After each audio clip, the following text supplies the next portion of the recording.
Buenas noches. Como una diabólica reedición, un 26 de septiembre, el 26 de septiembre de hoy, padres de muchachos secuestrados por criminales salieron a pedir la aparición de sus hijos. No es Ayotzinapa, es el poblado de Malpaso, municipio de Villanueva, Zacatecas. ¡Y no hay trabajo de verdad del gobierno! ¡Creo en David! ¡Creo en su cambio! ¡Demuéstramelo, David! ¡Demuéstrame que es un cambio! ¡Quiero a mi hijo! ¡Quiero a mis hijos! ¡Los queremos! ¡Y los queremos vivos! No soy parte del gobierno, si no anduvieran helicópteros, anduvieran drones. Pero soy sociedad. Y creo, David, creo en tu gobierno. Pero dame a mi hijo aquí.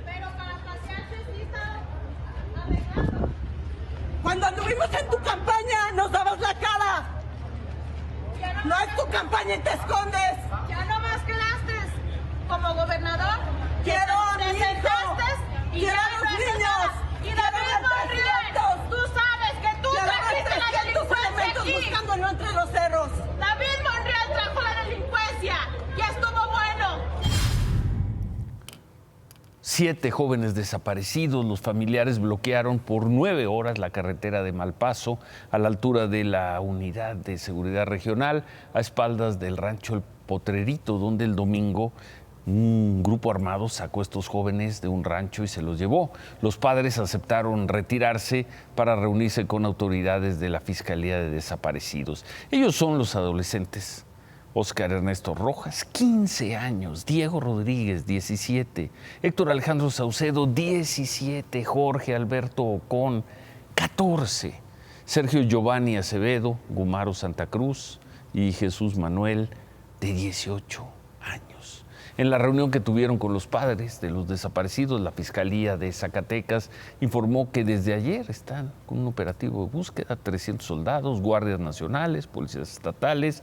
Durante este recorrido encontraron el vehículo que usó el grupo criminal para llevarse a los jóvenes. Zacatecas. Durante el bloqueo que veíamos, algunos padres comentaron que han visto en redes sociales materiales, videos de sus hijos siendo torturados por los criminales, algo parecido a lo que ocurrió con los jóvenes de Lagos de Moreno, recordarán, allá en agosto, y por eso la urgencia con las autoridades para que agilicen los operativos de búsqueda. Temprano se informó de la liberación de Yolanda Sánchez, la alcaldesa de Cotija, Michoacán. Por ahí de las 7 de la mañana nos tocó compartir esa noticia. Pocos minutos después, el gobernador de Michoacán, Alfredo Ramírez Bedoya, difundió un mensaje. Dijo que le daba mucho gusto informar que la presidenta municipal de Cotija se encuentra con vida y ya está en compañía de las autoridades en Michoacán. No se sabe bien qué pasó. Recordaremos, fue secuestrada saliendo de un centro comercial en Zapopan, en Guadalajara.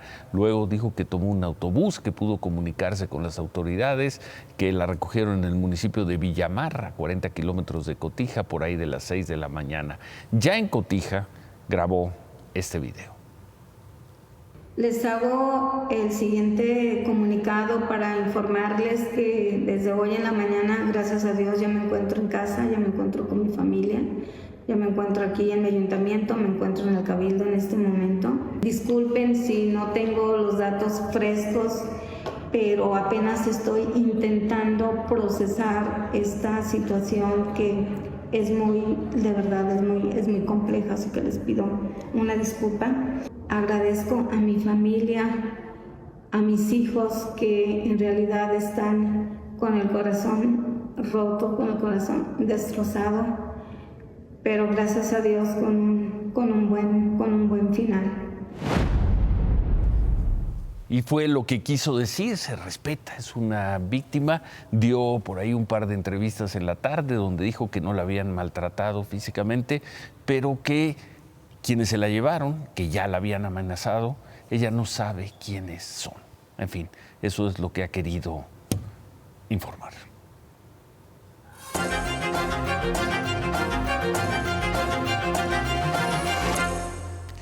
Y ayer hubo sorpresas en el seguimiento del caso de Ayotzinapa y hoy, 26 de septiembre, hubo otra. Hoy el presidente López Obrador aseguró esta mañana que se va a mantener el diálogo con los padres de Ayotzinapa, pero reconoció que hay diferencias con ellos, específicamente por lo que tiene que ver con la participación del ejército. Y hoy el presidente López Obrador dijo que esto no se trata de decir que fue el Estado o que fue el ejército.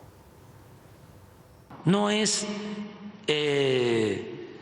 culpar por culpar, no es nada más, fue el Estado y fue el ejército. ¿Y ya? No, vamos a conocer la verdad.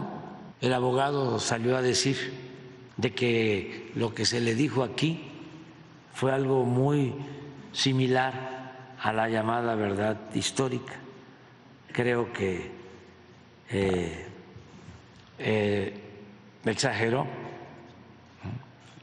o se confundió, porque nosotros tenemos principios, tenemos ideales.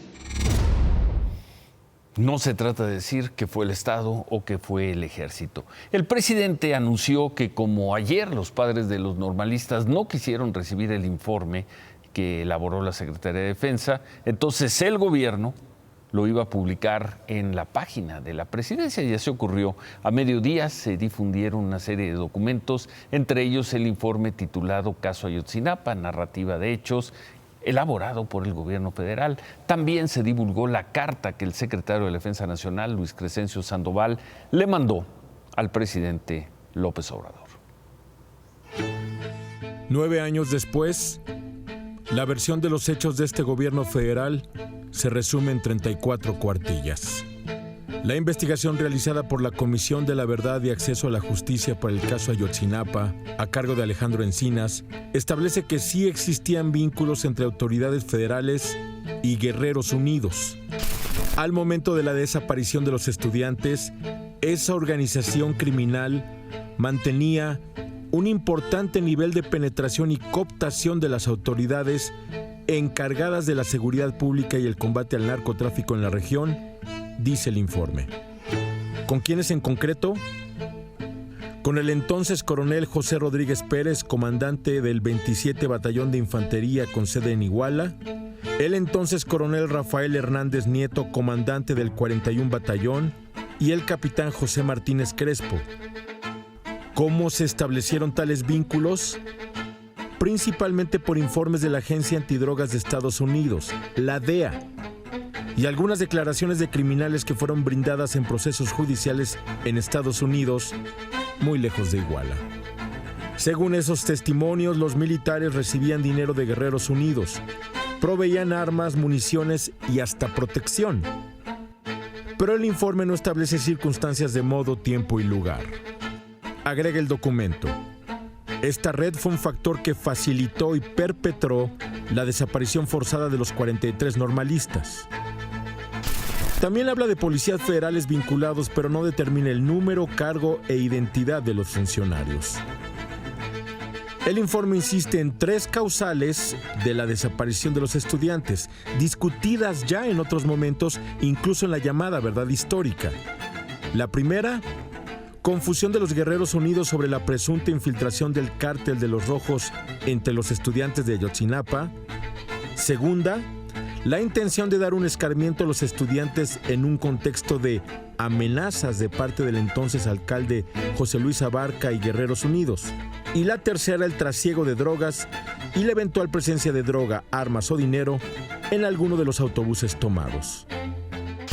Entre los documentos publicados hoy por la Presidencia de la República también está una carta enviada por Luis Crescencio Sandoval, secretario de la Defensa Nacional, al presidente López Obrador.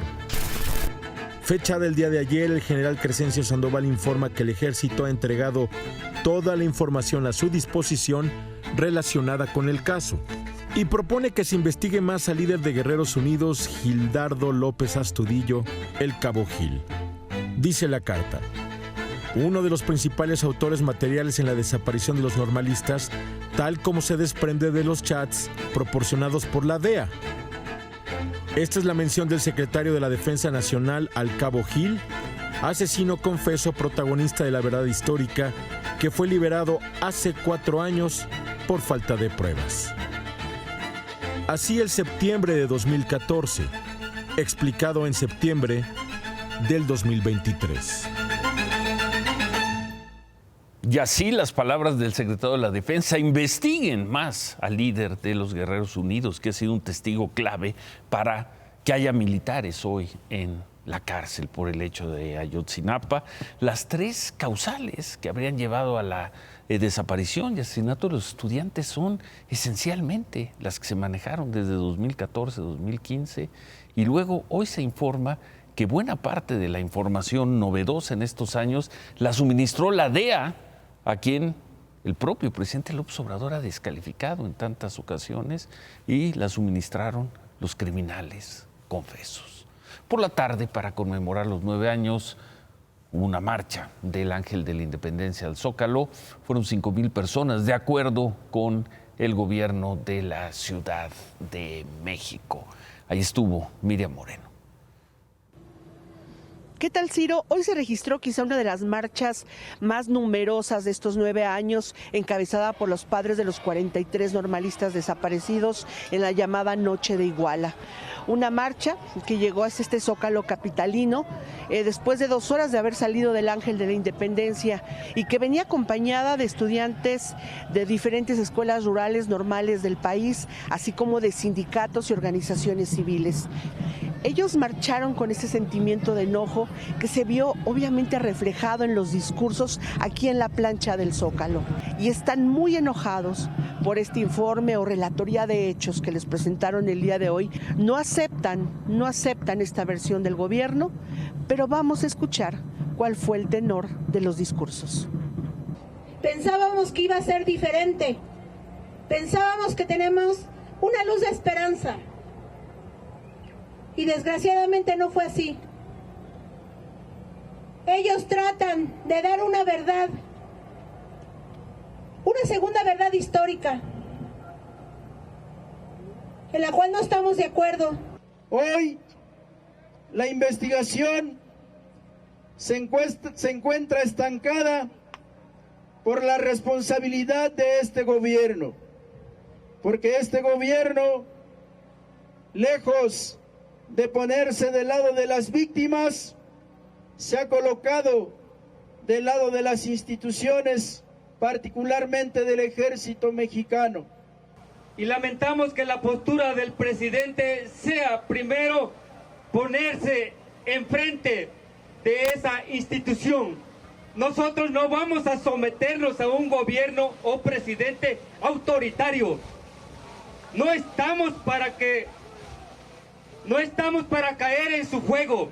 Pues ya los equipos de limpieza de la Ciudad de México empiezan a borrar algunas de las pintas que se hicieron en el pavimento, y bueno, están realizando los trabajos de limpieza aquí en el Zócalo capitalino.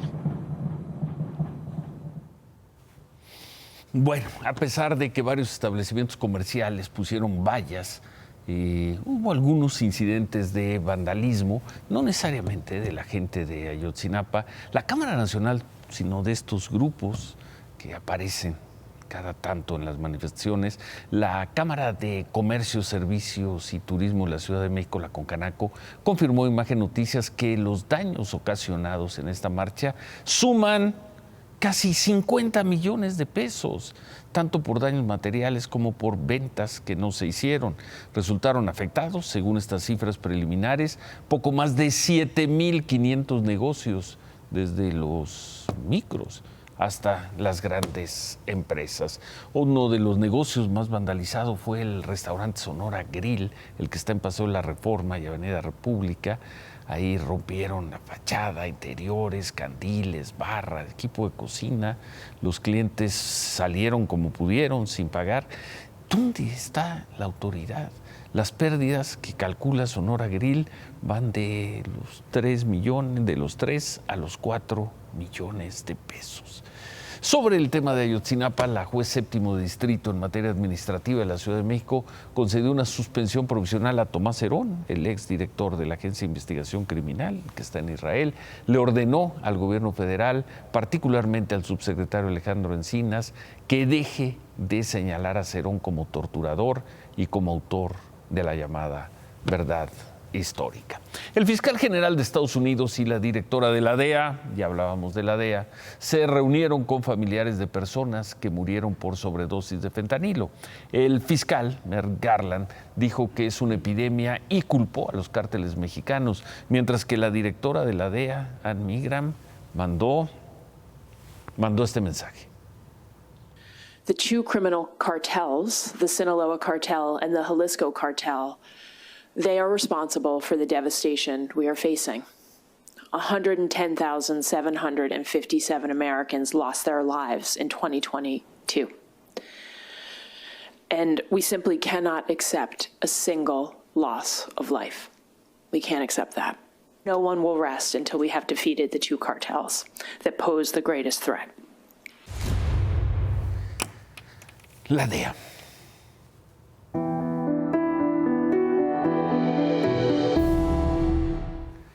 Esta tarde continuaron el avance, el cruce de grupos grandes de migrantes de Piedras Negras a Eagle Pass, pero lo que llamó la atención fue que la propia patrulla fronteriza entró a apoyar a los migrantes, cortó una sección del alambre que había colocado ahí el gobierno de Texas. La policía migratoria explicó que en los hechos los migrantes ya estaban en territorio de Estados Unidos. They get to our shores already in the United States to ask my men and women to sit there and watch them succumb to the environment, to ask them to watch them get swept away by the river, to ask them to watch women and children drown is not something I or anybody else would ever do. I applaud them and I support them 100% for doing what they have to do to protect the lives. Humberto Padgett sigue con este recorrido con migrantes, especialmente migrantes venezolanos. Ayer lo vimos en Irapuato, hoy estuvo en Matehuala, en San Luis Potosí, con esta historia de las mujeres que se embarazan para parir en territorio de Estados Unidos, pero que por las circunstancias terminan haciéndolo en México. Gloria al bravo pueblo que el yugo lanzó, la ley respetando la virtud y honor. El nacionalismo de los pequeños hijos de la República Bolivariana de Venezuela es arrollado por la bestia en que viajan ellos y sus madres embarazadas, apresurados por dar a luz a niños estadounidenses, pero que a pesar suyo nacerán en México, la más dolorosa de sus cicatrices en su fuga por medio continente. Xiomara cumple el 6º mes de su embarazo en un viaje iniciado en agosto pasado en Colombia, a donde primero huyó de la violencia y la carestía venezolanas para luego lanzarse al norte con un plan que parece multiplicado por miles. Un buen futuro, el poder pasar a Estados Unidos y que nos vaya mejor, sin saber de que uno se va a encontrar acá más que todo en México tantos obstáculos, porque uno pasa la selva y uno sale de ahí y uno sale bien. ¿Qué selva? La selva del Darién, pero lo peor es acá en México. ¿No se sabe la canción de las letras de Cricri? Ay, ¿qué es eso? No. ¿Qué es? No, tu chori mejor. ¿La patita? No. El improvisado coro de niños venezolanos canta en el Refugio Católico de San Luis Potosí capital, un pequeño oasis al lado de las vías que hoy trabaja al doble de su capacidad, aunque en este momento luzca algo vacío, pues aquí los viajeros salen a trabajar en lo que continúan su trámite de refugio en condiciones algo menos agobiantes. Y hoy estos niños, unos de ellos por primera vez en sus vidas, comen panqueques. La migración que no nos dejan avanzar, todas las caminatas que nos hacen pasar y nos bajan de los buses, o sea, no nos dejan seguir en buses, porque así nos dice migración, bájese y siguen, tienen dos opciones, o se regresan y los deportamos o se bajan y caminan. ¿Por dónde quiere pasar Por usted? Matamoros. Por Matamoros, ok. Ahí controla una organización criminal que se llama, es una derivación de los Zetas. Ellos mataron a migrantes en un pueblo que se llama San Fernando. Los hicieron matarse entre ellos. ¿Lo sabía? No. El año pasado, bajo responsabilidad del Instituto Nacional de Migración, murieron decenas de migrantes quemados. ¿Sabía usted eso? Sí, ese sí lo escuché. ¿Y no le da miedo terminar en un lugar de esos? Sí, claro. Es niña, me dijo, ¿verdad? Niña. ¿Cómo se va a llamar? Samara. ¿Por qué? Es la protegida de Dios. Por el estado de su solicitud de refugio, su hija será mexicana. Si le soy sincera, en este momento preferiría estar más en mi país que estar acá. ¿Usted preferiría estar en Venezuela? Dígalo así. Preferiría más estar en Venezuela que acá. 1, 2 horas haciéndolo bien rico. Oh, de la cita soy su favorito. Oh, todas dicen que me aman. Todas me quedan en su cama. 4 quieren que la rompa.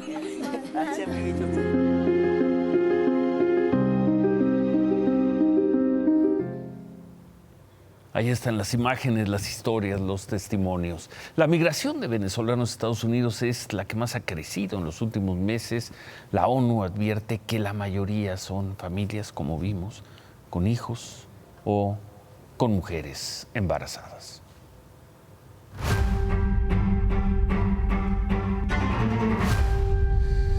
El presidente de Morena, Mario Delgado, anunció que no buscará la candidatura de ese partido al gobierno de la Ciudad de México. Dijo que entre competir por la ciudad y ganar el país con Morena, prefiere lo segundo. Así es que no renunciará, seguirá siendo presidente de Morena, pero no candidato al gobierno de la Ciudad de México.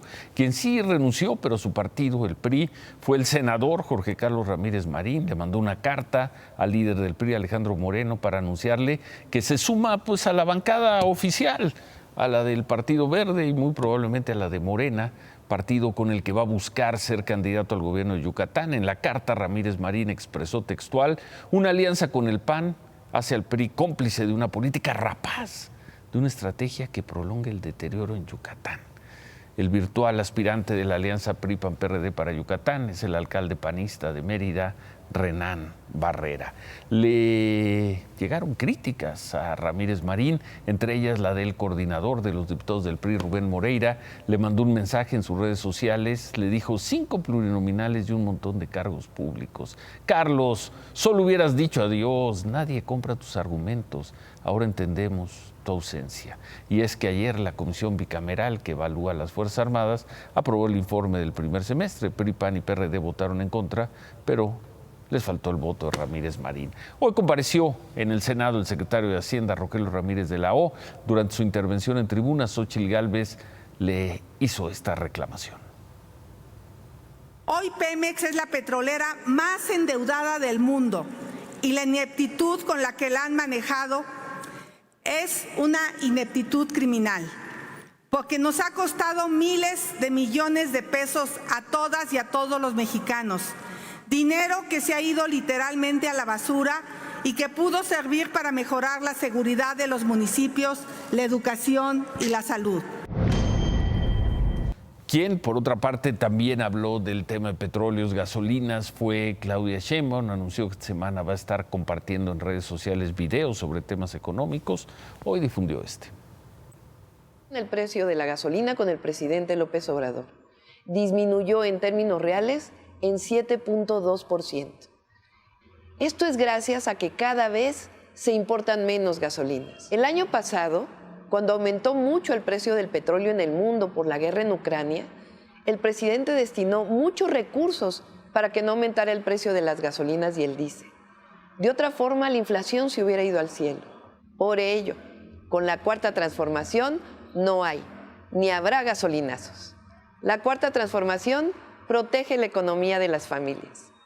Nos vemos mañana.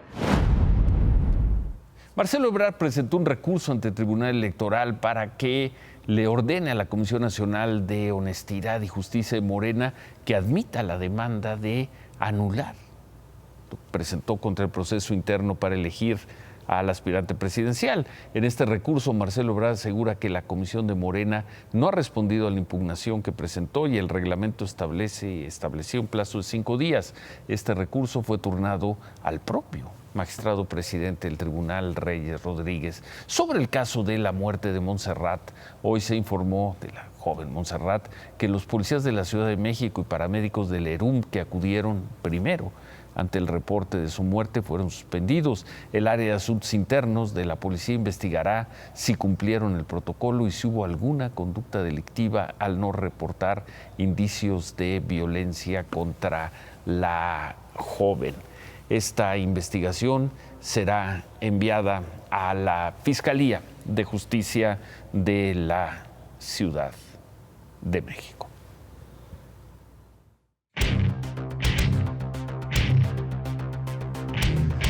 Si no fuera por un rollo totalmente politizado, totalmente exagerado de la senadora Claudia Ruiz Massieu, la comparecencia del secretario de Hacienda, Rogelio Ramírez de la O, no tendría nada que contar hoy en el Senado. Hoy en el Senado. Por un lado, ella dijo que estábamos al borde del precipicio fiscal. Que no invente. La verdad, que no invente. Y por el otro lado, Rogelio Ramírez de la O, que es totalmente estoico, repitió los mismos principios. 1. La deuda como porcentaje del PIB es sostenible en 48.8%. 2. Los gastos en exceso del déficit que se van a tomar son para terminar las obras y el gobierno en 2025, sea el que sea va a tener oportunidad de hacer lo que quiera.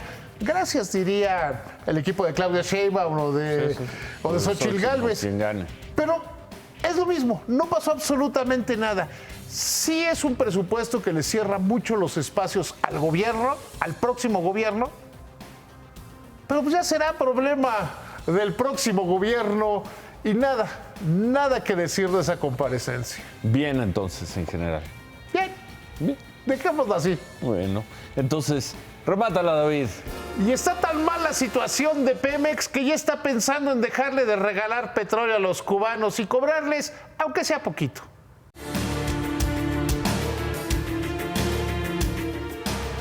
Llevamos 26 de septiembre, el de 2019, 20, 21 y 22. Llevamos 26 de septiembre diciéndolo y lo repetimos hoy, que es en buena medida el último 26 de septiembre del gobierno del presidente López Obrador.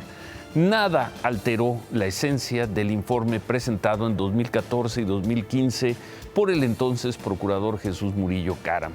Los jóvenes de Ayotzinapa fueron secuestrados, asesinados y sus restos fueron desaparecidos por un grupo criminal ligado fundamentalmente con autoridades y policías de esos municipios. Llámenla verdad histórica o como quieran, denle el sesgo político ideológico que quieran, pero eso fue lo que ocurrió. Y no fue el Estado, fueron los criminales. Criminales que hoy acusan y tienen en la cárcel a soldados del ejército mexicano. Se quedan con ¿Qué importa? Gracias, buenas noches. Ánimo.